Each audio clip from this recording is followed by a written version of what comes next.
Amém. Boa noite para quem eu não dei ainda boa noite. Sejam todos muito bem-vindos, privilégio. Abrir da palavra do Senhor, falar sobre esse tema. Eu quero começar refletindo sobre quão comum é na história das famílias, né, das nossas famílias e tudo mais. Temos aquela pessoa que se esforçou, que se dedicou, aquela pessoa que se empenhou, assim, mudou o curso da história da família. Isso é muito comum, já ouvi muitas histórias assim. Aquela pessoa que mesmo contra todas as perspectivas, ela prosperou. Seja do motivo ou da forma que você entenda prosperidade. Mas aquela pessoa que vem de um contexto um contexto de escassez, não tinha nada, família pobre, mas foi lá, se empenhou, trabalhou duro e, contrariando a tendência da família, consegue dar educação para os filhos, dar uma condição melhor, um bom lugar para morar, muda totalmente ali aquela realidade, a perspectiva daquela família. Tem até uma trend, assim que fala, eu acho, né, da internet aí, que chamam ali o patriarca ou a matriarca da família, junto com os filhos, os netos, um lado a lado, e começam a fazer perguntas para eles, e cada um que responde sim dá um passo à frente. E aí começam a perguntar ali, o entrevistador, a quem já estudou escola particular? Aí os filhos dão um passo à frente, já não conseguem mais ver o pai ou a mãe que ficou para trás. E vão perguntando, quem ganhava presente no Natal? Passo à frente, vai. Quem quase sempre andava de carro, não precisou pegar ônibus, e os filhos, netos indo cada vez à frente, e o patriarca, a matriarca lá parado. Quem tinha mesada, enfim. E as novas gerações disparam, né? E aqueles lá atrás, firmes, porque não tinham nada disso e conseguiram prover, dar, embora não tivessem nenhuma base ou apoio para isso, conseguiram proporcionar para os demais, que por vezes nem valorizam isso, né? Essa é uma história muito comum e talvez você tenha, ou seja, fruto de um pai, uma mãe, que contra todas as possibilidades se empenhou, uma avó, um avô, que seja referência para você, batalhou ali, foi firme, conquistou ali uma condição melhor de vida, boa educação, e talvez você seja reflexo disso. Eu sou reflexo disso com muito orgulho. Meu pai, que contra todas as possibilidades foi lá, um pai guerreiro, e proporcionou educação para os filhos e tudo mais. Ou talvez você seja essa pessoa, contra todas as possibilidades, você foi lá e conseguiu, com muita dedicação, correu atrás, batalhou duro, e hoje está numa condição um pouco melhor do que talvez estivesse se nada fizesse.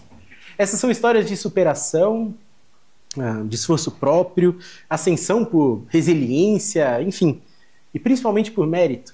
Porque são pessoas que realmente batalharam, se esforçaram, buscaram oportunidades, não perderam aquelas oportunidades que passaram e venceram mérito próprio, merecem isso, venceram por dedicação, não por privilégios. Vivemos numa sociedade que é repleta disso, de meritocracia, mérito. Eu corri atrás, logo sou recompensado por isso. A questão que fica é será que no reino de Deus também é assim? Nós estamos estudando as parábolas de Jesus, nessa série, tentando observar aspectos do reino, o que Jesus nos ensinou a respeito do reino. Será que o reino é daqueles que se esforçam? Será que o reino é daqueles que vencem por dedicação, por empenho? Essa é a 7ª mensagem da série. A gente está quase chegando no fim dos fundamentos do reino, depois a gente vai entrar numa sessão mais sobre o que se espera daqueles que são do reino. Mas esse é um fundamento essencial. Eu quero ler uma parábola que ilustra bem esse tema, Mateus capítulo 20.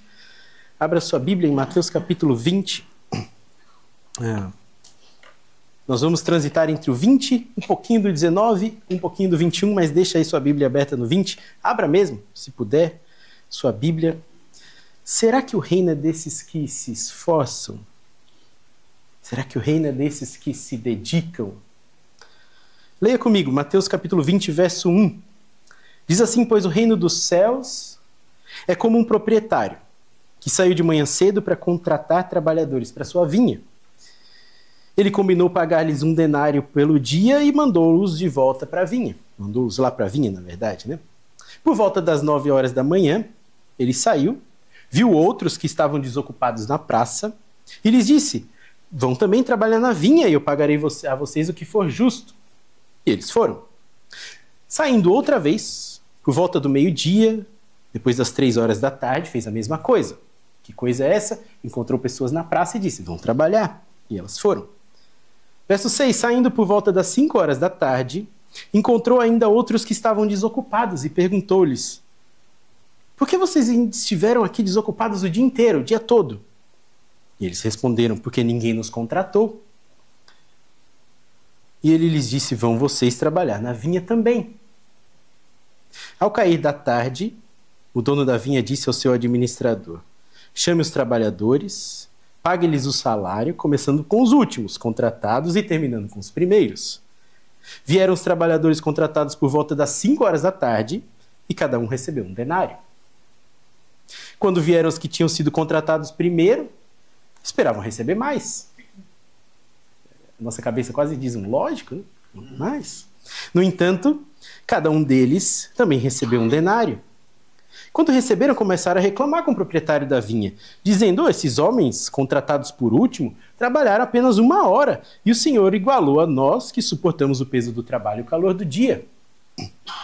Ele, porém, respondeu a um deles, amigo, não estou sendo injusto com você. Você não concordou em trabalhar por um denário?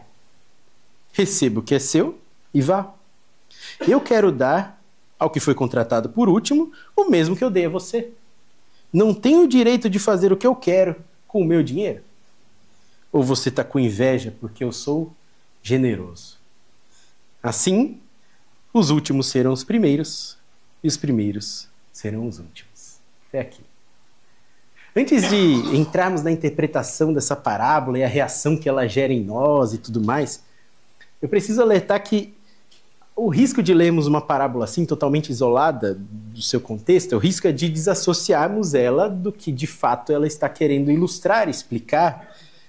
E com isso, podemos tirar conclusões incorretas sobre essa parábola, achando que ela está falando sobre generosidade, igualdade de salário, enfim, vai por uma linha aí que, né? Quem é esse proprietário da vinha? Quem é esse que paga? E que tal pagamento é esse denário que é dado igualmente para todos? E esses trabalhadores, quem são? Desempregados? Por quê? Por que estavam na praça? Bem, Jesus criou essa história, como todas as outras parábolas, ela é uma história criada, uma ilustração, não é real, é uma história criada para explicar alguma coisa. Todas as parábolas têm essa característica. Agora, que coisa é essa? Sobre o que essa parábola está falando? Primariamente, sobre o quê? Olha o verso 1 que lemos, só o comecinho, ele diz assim, pois o reino de Deus, começa com pois o reino de Deus é. Essa parábola está continuando um raciocínio, a gente não pode simplesmente desassociá-la do seu contexto, e ela termina lá no 16 que a gente acabou de ler, dizendo assim, os últimos serão os primeiros e os primeiros serão os últimos. Agora, se você está na Bíblia de papel é mais fácil, volta no último verso do capítulo 19, ou clica na setinha aí, volta para o capítulo anterior, último verso. O que é que diz Mateus 19:30? Mateus 19:30 diz o seguinte, contudo, muitos primeiros serão últimos e muitos últimos serão primeiros. Não é exatamente a mesma coisa, a ordem das palavras aqui está um pouco diferente, mas é o mesmíssimo princípio. O princípio da reversão, os últimos primeiros, os últimos primeiros últimos, enfim. Dá até uma bagunçada na nossa cabeça, como assim? Na nossa lógica, quem chega primeiro. É assim, mas parece que no reino não é.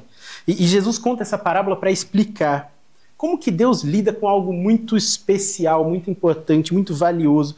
Essa parábola está continuando uma explicação, e a quebra de capítulo nas nossas Bíblias, né, capítulo 20 aqui, dá uma quebrada, mas não tem isso no original. É uma sequência. Isso pode atrapalhar nossa interpretação. Que algo é esse? Então volte no capítulo 19, verso 16 em diante.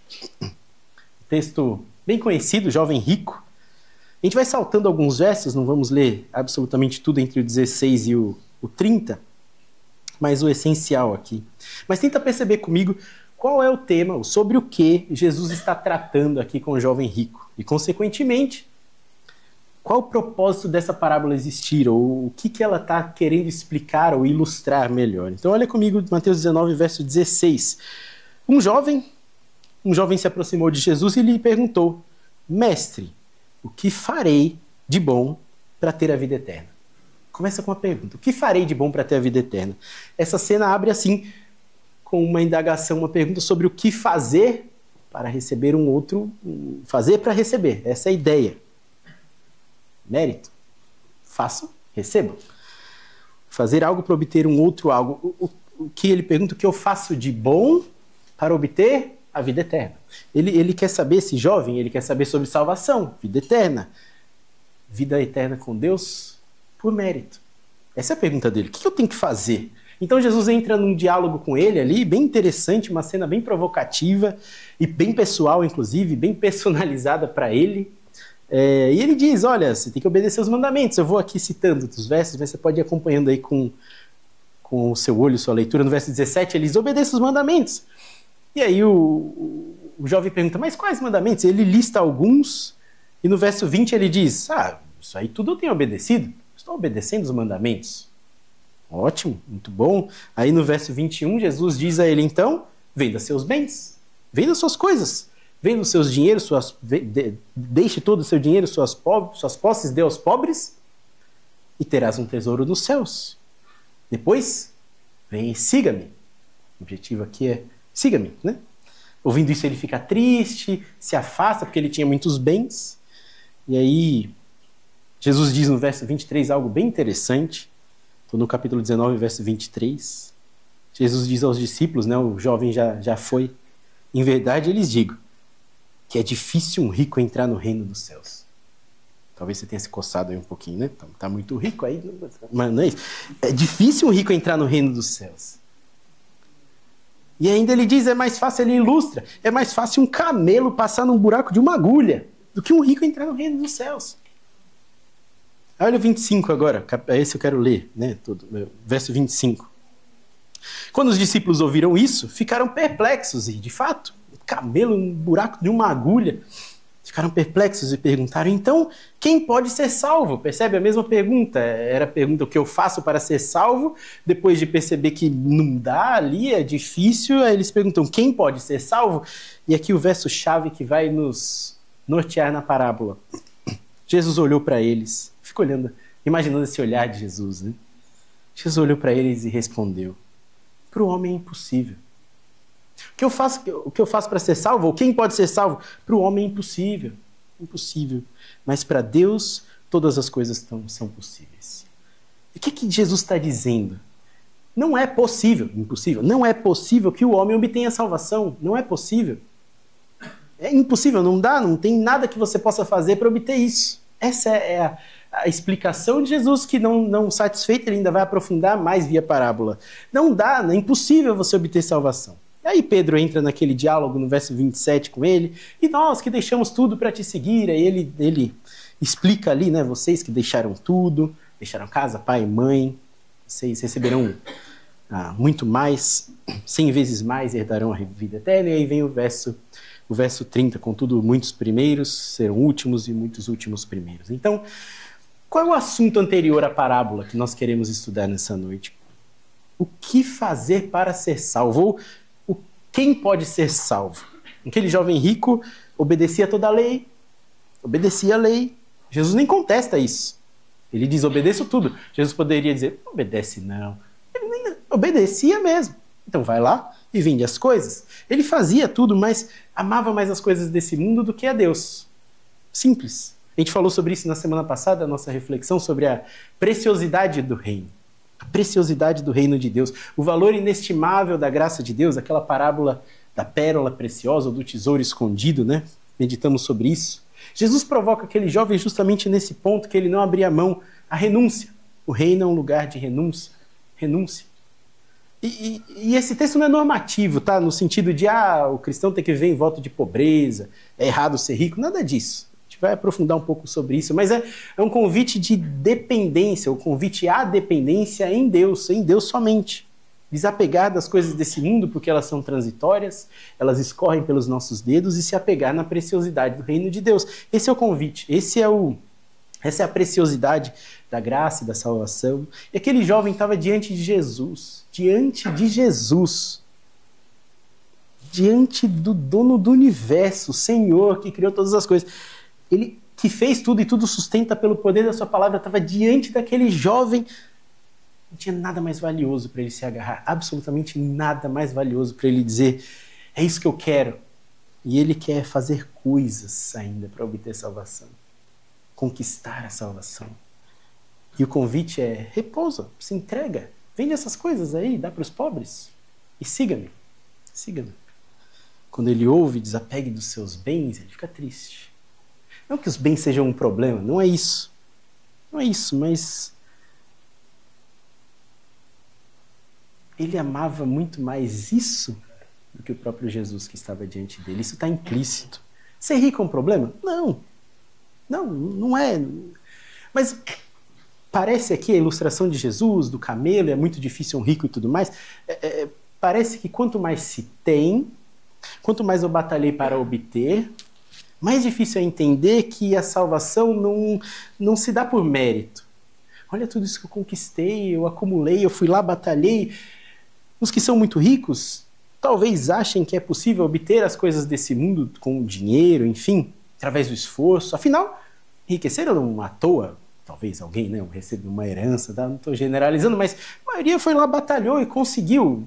Ótimo, maravilhoso, legal, através do esforço, através da dedicação, do empenho. Mas Jesus diz, para o reino é impossível ser assim, é impossível. O reino é impossível para o homem obter, é impossível, não dá. Não é assim, nessa lógica terrena de eu me esforço, então eu conquisto. E aí entra a parábola. Nesse contexto de jovem rico e camelo e agulha, e aí entra a parábola. Que eu vou relendo alguns pedaços aqui com você, mas no capítulo 20, verso 1, ele diz, pois o reino dos céus é como um proprietário, que saiu de manhã para contratar trabalhadores da sua vinha, ou para a sua vinha.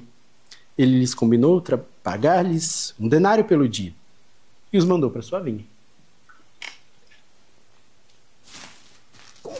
Como que aqueles desempregados que estavam ali na praça, que é o contexto da parábola e tudo mais, como que eles conseguiriam sustento para aquele dia?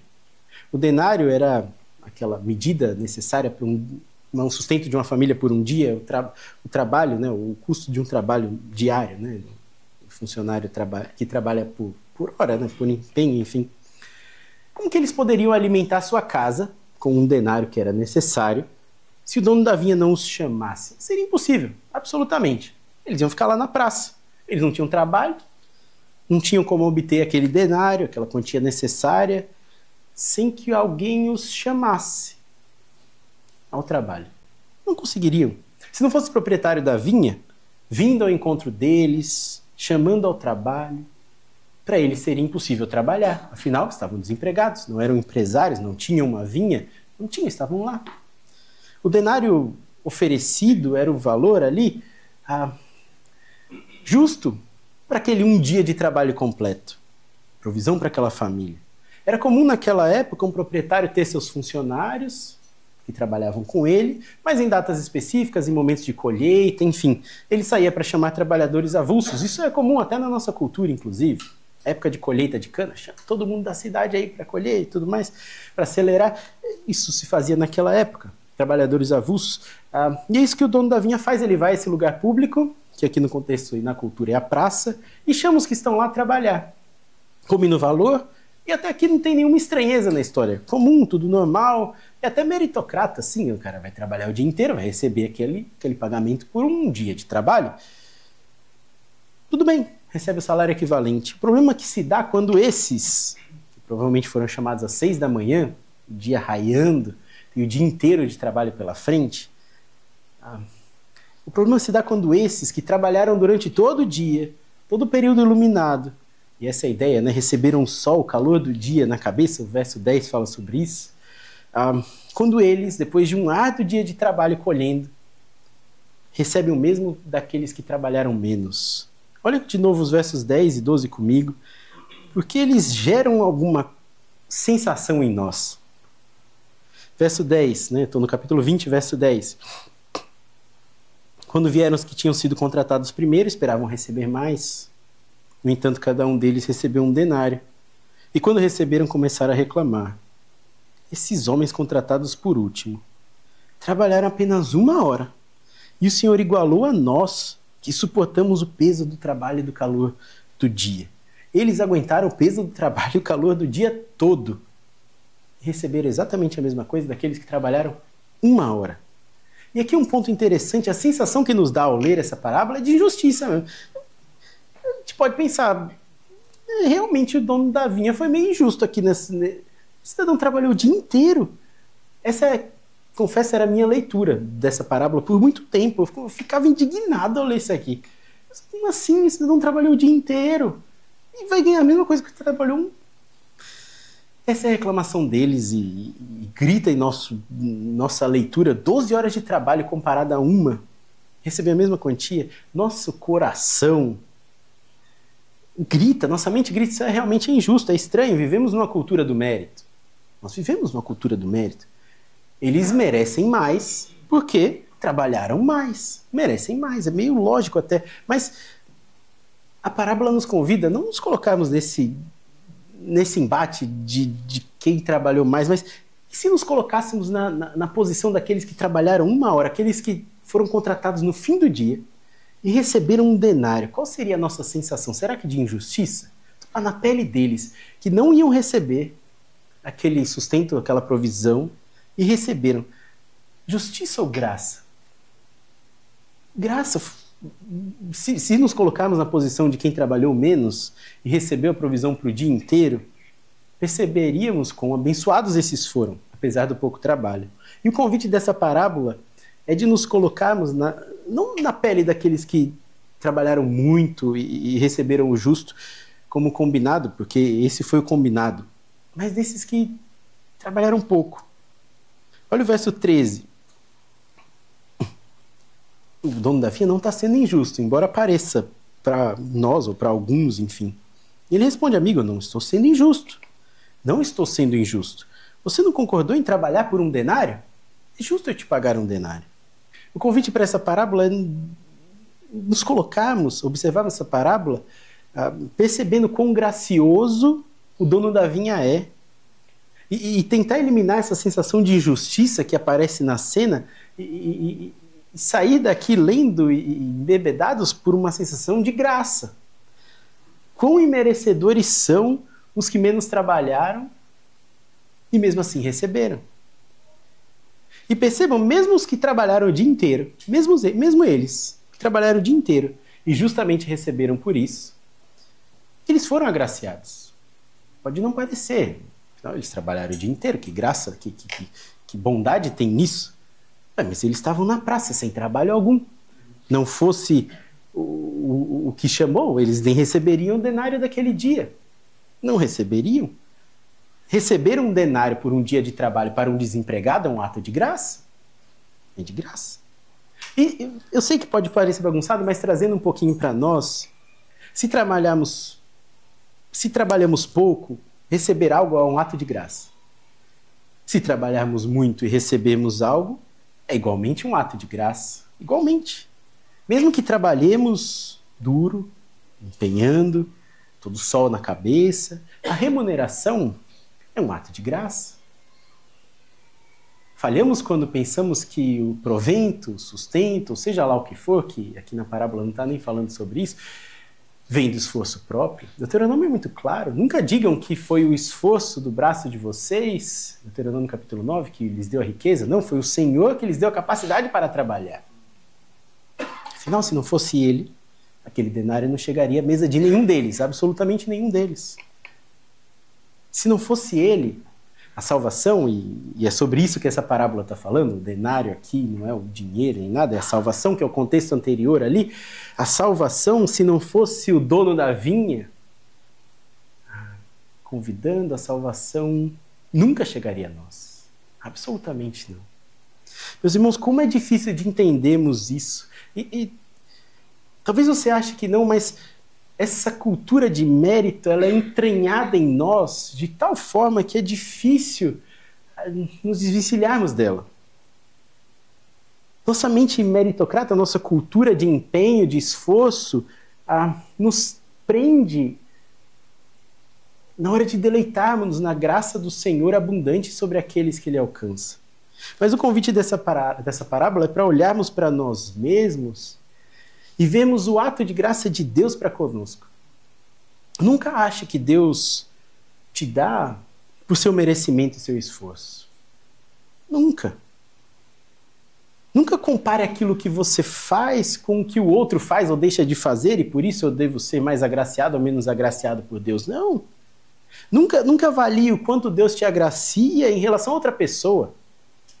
Avalie como você era, onde você estava e onde você está hoje, no fim do dia, recebendo esse denário.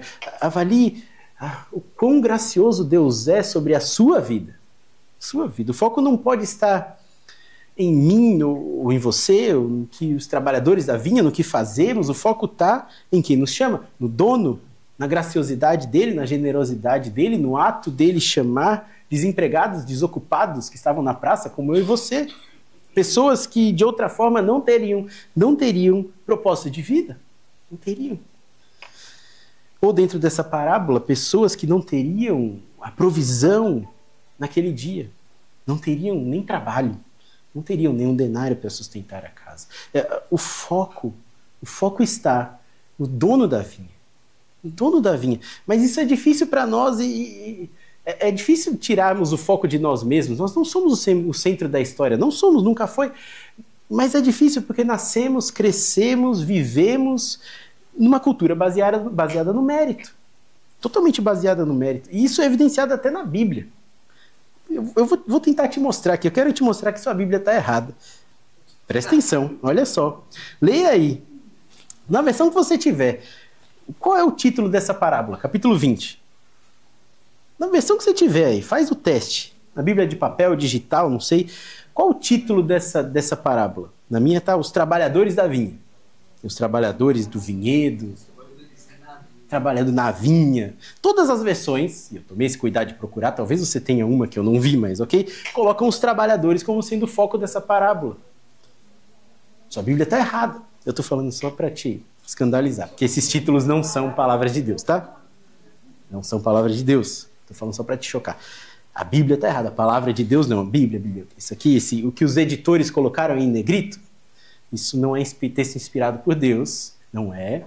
Isso são os editores nos ajudando a agrupar ali, entender quais são as linhas de raciocínio, até onde vai e tudo mais. Esses títulos não são palavras de Deus, não estão lá nos originais. Esses títulos são colocados pelos editores para facilitar o entendimento, mas às vezes dá uma atrapalhada. O problema é que todos os editores, das versões em português, eu tomei o cuidado de olhar até em outras línguas, apontam para o fato que o ponto central dessa parábola, o foco central dessa parábola, está nos trabalhadores. Mas não está. Por que essa parábola não fala dos trabalhadores? Nós estamos numa cultura, emergidos numa cultura de trabalho, de empenho, de esforço e recompensa.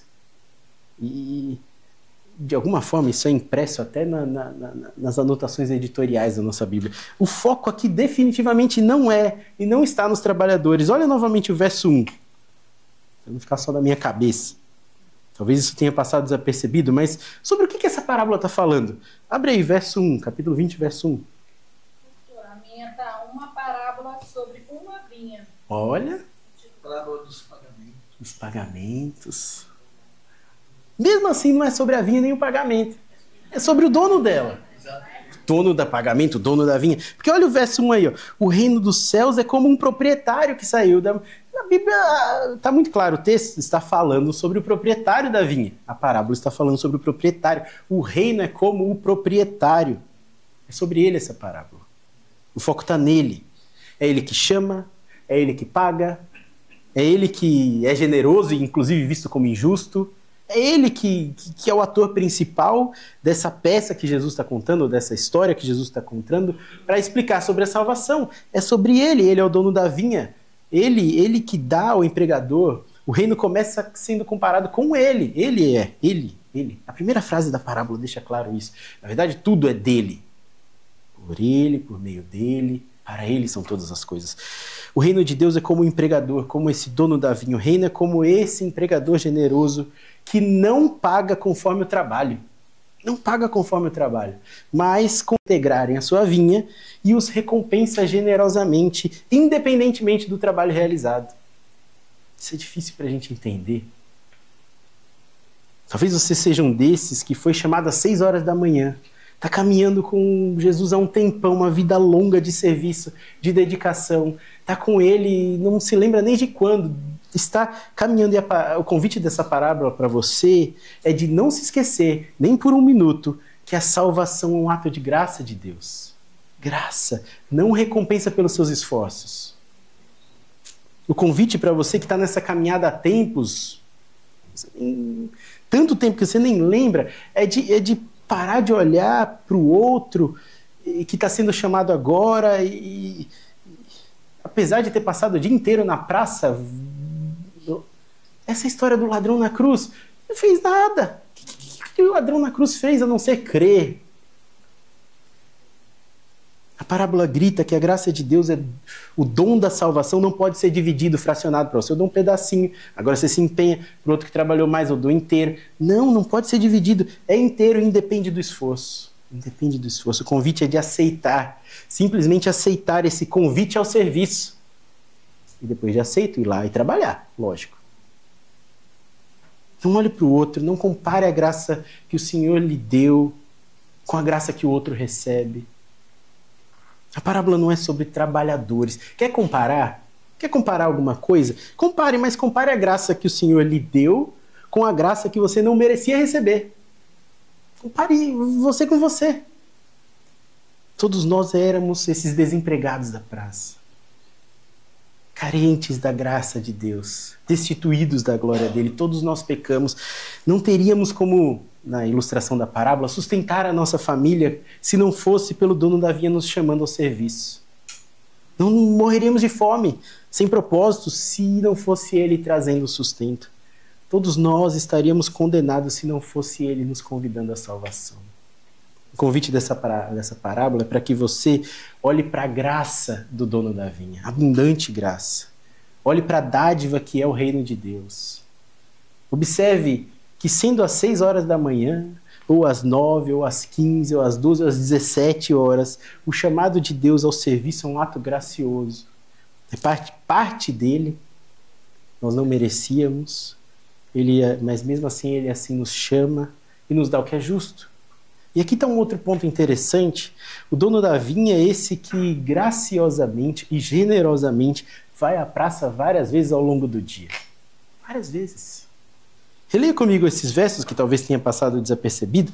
Verso 3, estou no capítulo 20, verso 3. Ele já tinha ido por volta das 6 horas da manhã. Sabemos isso pelo contexto histórico, né, de nascer do sol, trabalho em vinha, etc. Mas uma hora antes das 9 ele já tinha ido. E por volta das 9 horas da manhã ele saiu novamente, né, e viu os outros que estavam desocupados na praça. Ele lhes disse: vão trabalhar na minha vinha, eu pagarei a vocês o que for justo. Ele não diz um denário, ele diz o que for justo. Para ele o justo é pagar o completo. E eles foram, saindo outra vez por volta do meio-dia, e das 3 horas da tarde fez a mesma coisa. E saindo por volta das 5 horas da tarde ele ainda encontrou mais alguns. Ele os chama. Pergunta, né? Porque estão desocupados o dia todo. Ele os chama. É ele que ativamente vai aos desocupados.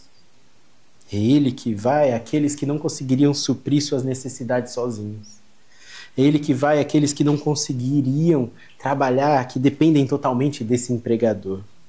É ele que graciosamente vai ao encontro dos pecadores. É ele que chama a um momento com ele, a um trabalho com ele, a integrar-se na vinha dele. E ele faz isso num momento específico do dia ou da vida, conforme a sua vontade. Chama cada um em uma fase do dia, não baseado no empenho de cada um, não baseado nas suas necessidades. Ele chama, ele ativamente vai ao pecador, chamando ao arrependimento, vez após vez, até a última hora. Até a última hora. Esse é o nosso Deus que não leva em conta quem somos, o que fazemos, nosso desempenho. Não, definitivamente. Nessa parábola todos os trabalhadores são iguais. Ele não chama os melhores de manhã, aí depois vai chamando aqueles... Só tem esses, vamos lá. Não, ele não... A parábola nem aponta essa distinção, não. Ele não chama os melhores de manhã, os piores de tarde, não é essa a ideia. Tanto que ele pergunta lá no verso 6, por que vocês ainda estão aqui na praça? Como se fosse lógico a ideia dele, né? Vocês já deveriam estar trabalhando. E a resposta é clara, não fui ainda porque não me contrataram. Não nos chamaram. Porque se tivessem chamado, estariam trabalhando. Perceba, o Senhor da vinha que convida. Dependemos dele para a nossa salvação. Dependemos dele. Lembra lá o capítulo 19? A conclusão do papo ali com o jovem rico, no final com os discípulos. Para o homem é impossível. Para o homem é impossível. Dependemos dele. Qualquer pensamento distinto disso aponta para uma salvação por obras. Se pensarmos que Deus chama os melhores, aqueles que cedo madrugam, né? Se entendemos assim, estaremos indiretamente atribuindo o chamado de Deus, a salvação, ao desempenho humano. E não tem nada mais antibíblico que isso. Não, Deus nos chama graciosamente conforme a sua vontade. Mas ele não faz isso uma vez somente, faz ativamente, repetidas vezes ao longo do dia, ao longo da vida, né, que essa parábola ilustra, de tempos em tempos, Deus em sua majestade vem ao pecador, vem aquele que precisa, que não conseguirá de outra forma e chama. Faz isso no começo do dia, 6 da manhã, faz depois às 9, depois às 12, às 15 e às 17. Lembra, o trabalho acabava às 18, tanto que aqueles reclamões lá falam, você trabalhou 1 hora. Ia só até as 18. Ele vai até o limite, até a última hora. Insiste em chamar por graça. Não era vantagem nenhuma para ele. Vou contratar alguém, vamos trabalhar 1 hora e pagar 12. E aqui eu quero aplicar essas verdades às nossas vidas. Porque talvez você seja um desses que já está sem esperança. Já são 5 horas da tarde. Acho que eu não vou conseguir mais receber dessa graça. Não vai dar. O dia passou. Tarde demais.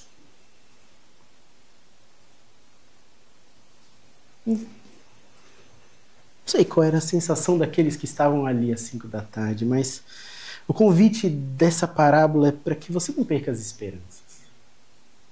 Mesmo que você ache que o dia já esteja acabando para você. O dono da vinha, ele é generoso, gracioso. E te chama ao serviço. Mesmo que você não tenha muito tempo para lhe oferecer mais, muita vitalidade, muita energia, mesmo que você não tenha nada, ele não está buscando isso. Ele te chama a dar o seu empenho em troca daquilo que é justo. E saiba que essa justiça, ela não vem de você. Não vem de você. Ele chama, ele paga com justiça, ele é o dono de tudo, ele é o dono do tempo. Ainda há esperança, ainda há. E aqui não importa a idade que você tem. Não estou falando aos que já estão lá perto dos 100 anos. Não. Adolescentes, novos, que acham que a vida não tem propósito. Há sim um propósito, um trabalho numa vinha que é do dono de tudo. Ele chama, ele paga com justiça, ele é o dono absolutamente de tudo. Ainda há esperança. E se você está aqui de pé ainda, nessa praça, a palavra do Senhor lhe diz hoje, através da parábola, não a minha palavra, a palavra do Senhor, que nunca é tarde para que Deus te chame. Talvez Ele esteja chamando hoje, nesse momento, agora. Há um serviço que você talvez acha que nem é merecedor de receber um pagamento por isso. Mas saiba que isso não depende do seu esforço, do seu empenho. Deus está chamando por graça, pela graça, e ainda há tempo de servir ao Senhor, de receber o salário da justiça, que vem dele, somente dele. Não ache que você não tem mais nada a oferecer. Não ache isso, tenha certeza disso. Você não tem nada a oferecer a Deus. Absolutamente. O que tem para oferecer para o Deus do universo? Porque nada que você venha oferecer a Deus, nada que você venha oferecer a Jesus é suficiente para comprar essa salvação. Não. Mesmo que você trabalhe por toda a sua vida, do abrir dos olhos até fechar, nada será suficiente. Não ache que você está negociando com Deus. Não está. Ele te chama por graça, Ele te justifica, Ele aplica essa justiça por graça, não pelo que você tem a oferecer a Ele, sejam poucas ou muitas horas. Ele justifica por graça, não por mérito, não por empenho, não por esforço. Por graça, disponha-se simplesmente a ser usado por Ele, ser uma ferramenta nas mãos dEle. Coloque-se à disposição. Disponha-se ao serviço na vinha do Senhor. E nesse sentido eu quero encerrar simplesmente lendo uma outra parábola que, como eu falei, a gente ia transitar entre o capítulo 19 e o 21, está no capítulo 21, vira sua página aí. Eu quero só ler uma parábola quase que autoexplicativa. Eu quero que você responda sinceramente, diante de Deus. Enquanto oramos, já já nós vamos interceder. Se Deus é tão gracioso em te chamar, e de outra forma você nunca receberia essa salvação, cabe então uma vida sem serviço? Caberia para aqueles trabalhadores chamados em qualquer hora do dia, chegar na vinha e simplesmente sentar? Fiquei paradinho. Vou receber meu denário mesmo? Cabe uma vida sem trabalho, sem empenho, sem dedicação ao Senhor? Responda essa pergunta sob essa perspectiva. Não é por esforço, não é por mérito, não é por empenho. Vimos isso. Deus não está te chamando para ser como aqueles patriarcas da família. Que é matriarca, aqueles que sacrificaram tudo por uma vida melhor e então por isso conquistaram. Não, Deus não está te chamando a colher frutos do seu próprio empenho. Tratando-se do reino, não. Ele está te chamando por graça para desfrutar dessa graça. Ele está te chamando para trabalhar na vinha e Ele te pagará o justo. Agora responda, faz sentido então não trabalhar? Não se empenhar, não se dedicar? Leia comigo capítulo 21, verso 28 até o 32. Mateus capítulo 21, verso 28. O que acham? O que acham? Havia um homem que tinha 2 filhos. Chegando ao primeiro, disse, filho, vá trabalhar hoje na vinha? Ele respondeu, não quero. Mas depois ele mudou de ideia e foi. O pai chegou ao outro filho e disse a mesma coisa. Ele respondeu, sim, senhor, mas não foi. Qual dos 2 fez a vontade do pai? O primeiro, responderam. E Jesus lhes disse, em verdade lhes digo, que publicanos e prostitutas estão entrando antes de vocês no reino de Deus. Quem fez a vontade de Deus? Aquele que falou? Professou? Em alto e bom som? Ok, papai. Eu aceito esse chamado pela graça. E não foi. Qual fez a vontade de Deus? Diante desse chamado de graça, faz sentido dizer sim da boca para fora e não trabalhar na vinha do Senhor? Diga sim e faça. Ou se disse não, é hora de mudar de ideia e ir. Viva uma vida de santidade. Faça a vontade do Pai. Uma vida de louvor, de exaltação ao nome do Senhor. Clame para que Ele ressignifique todas as áreas da sua vida, para que elas louvem a Ele. Viva, trabalhe nessa vinha que Ele te colocou para trabalhar. Não diga sim, Senhor, somente e vai, fica parado. Não, vá lá, sirva, se empenhe. Seja por 12 horas, Ele está te chamando cedo. Glória a Deus por isso, terá a vida inteira para se empenhar ao Senhor. Seja por 6 horas ou 1 hora restante que lhe sobre, não sei. Trabalhe, se empenhe, não para ser salvo. Não, mas porque foi salvo, verdadeiramente salva. Se você entregou sua vida para o Senhor Jesus Cristo, aquele que ressignifica o universo, que divide a história, aquele criador e sustentador de tudo, trabalhe, se empenhe, mas sabendo que esse chamado é um ato de graça. É graça. Que a salvação nunca foi e nunca será por mérito seu. Reflita nisso enquanto oramos. Se você quiser fechar seus olhos, curvar sua cabeça.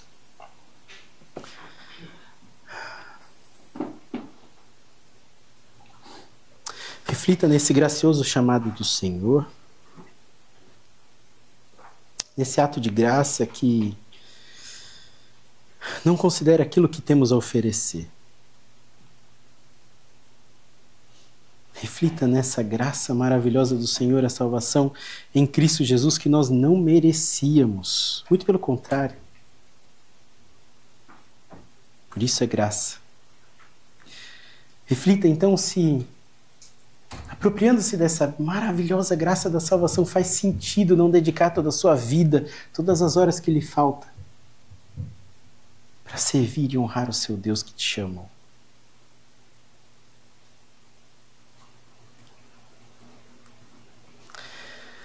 Senhor bendito, nós te louvamos. Nós te agradecemos porque o Senhor, na sua mais alta majestade, glória,